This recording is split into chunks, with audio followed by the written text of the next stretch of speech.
আচ্ছা শোনো, তোমাকে যে কথাটা কব করে মনে করে আইছিলাম সে কথাটা কয়নি। আচ্ছা তুমি কি পান খাতি রাজি আসাও? পান খায়া কি হবি? আছে, কাম আছে। আমার দাদির মুখে গল্প শুনেছি, আমার দাদার নাকি খুব শখ আছিল তার বউ পান খেয়ে সবসময় ঠোঁটটা লাল করে রাখবে। সেই কথা শুনে আমারও শখ হয়েছে। আমার বউ মনে কয় আমি তোমার বউ হইয়াই গেছি। হয় না, যাও হয়ে গেছো। আমার সন্দেহ হয়, আমার মনে কয় মনীষীটা হইবে দিবে না। আরে না, দাদি আমাকে বেশি ভালোবাসে। আর সোনার ডিম যদি দেয় আমাকে আগে দিবে, আর সেই সোনার ডিম আমিই তোমাকে আগে দেখাতে পারবো। শেষকালে আমার জন্যই তোমাকে দুই ভাইয়ের মধ্যে না মারামারি বাইধে যায়। আরে না, কোনো মারামারি বাঁধবি না। আমি জানি মনি সোনার ডিমের উপর খুব লোভ। দরকার হয় আমার ভাগের সোনার ডিম সব তাকে দিয়ে দিব, দিয়ে কব ভাইরে এই সোনার ডিমের বদলে আমার ফুরফুরি দিয়ে দে।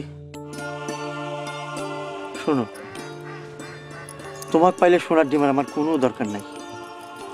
মনে করো যে 1000টা সোনার ডিম পাইলাম, কিন্তু তোমাকে পাইলাম না, তা দিয়ে আমি কি করবো কও?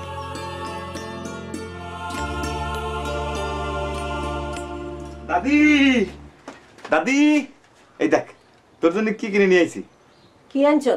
গুল্লা, রসগোল্লা খা। রসগোল্লা নি? তোর রসগোল্লা তো খাইতাম না। কে?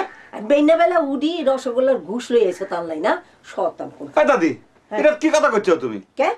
আমি মনে করি জানি না। দাদা তোমার জন্য রতনের দাদার দোকান থেকে গুল্লা কিনে নিয়ে এসে খাওয়াইতো না, আমি ভুলে গেছি তাই না? দাদা মরার সময় মনে করে যে সব দায়িত্ব আমার কাছে দিয়ে গেছে, এখন আমি দাদা নে খা, মিষ্টি খা।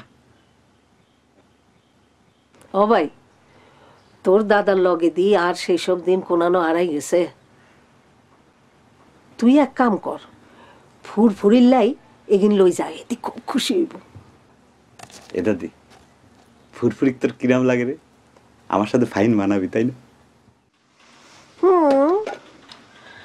মানাই তো, কিন্তু তোর দাদার লগে আর এজন মানাই তো দারে কাছে তোরা যাইতে হাইতি ন।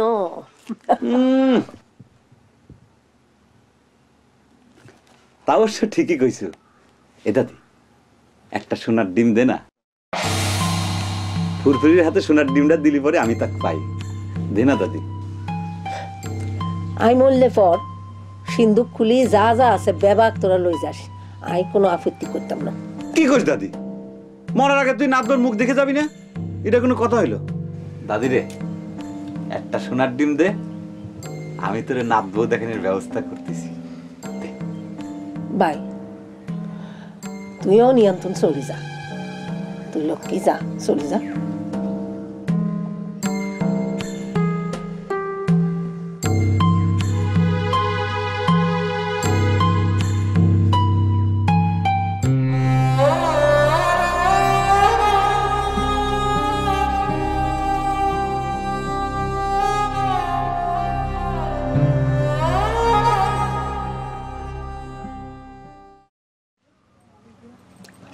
চাচি, সোনার ভরির দাম নাই বাড়িছে, জানেন কিছু?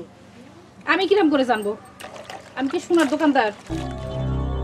সোনার দাম জানা লাগলে কি সোনার দোকানদার হওয়া লাগে নাকি? সোনা থাকলেই হয়। আপনারা তো আর কয়েকদিন পর সোনার খনির মালিক হয়ে যাচ্ছেন। চাচি, একটা ডিমির মানে সোনার ডিমির ওজন কয় ভরি হতে পারে? তাই সেরি, এসব আজের কথা আমাকে করছিস কিসের জন্য? হ্যাঁ, যার কাছে সোনার ডিম আছে তাকে যা জিজ্ঞেস কর যা। কার কথা বলতেছেন দাদি? কালই হয়েছে। দাদি তো নিজে স্বীকারই করে না যে তার কাছে ডিম আছে, ওজন তো পরের কথা। সেটা যদি বলতো তাহলে কি আপনার কাছে এসে জ্ঞান জ্ঞান করতাম না? ও, তুই তো সবই জানিস, তাহলে এসব কথা আমাকে কইস কে? হ্যাঁ, এই তুই যা তো, এই আমার কাম করে দিয়ে তুই বাড়ির যা। এরকম স্যান স্যান করতেছেন কিসের জন্য? আমি কথা করি দোষ হয় না? সারা গায়ের মানুষ যখন কথা বলে তখন কোনো দোষ হয় না? আপনার বলা লাগবে না, আমরা জানি যে আমাকে সারা জীবন বান্দিগিরি করে কাটাল লাগবে। আমাকে কপালে সোনার ডিম কিসের জন্য? তামার ডিমও জুটবে না। আর আপনারা শাশুড়ির সেবা যত্ন না করে সোনার ডিম আপনাকে ভাগ্যে লেখা আছে।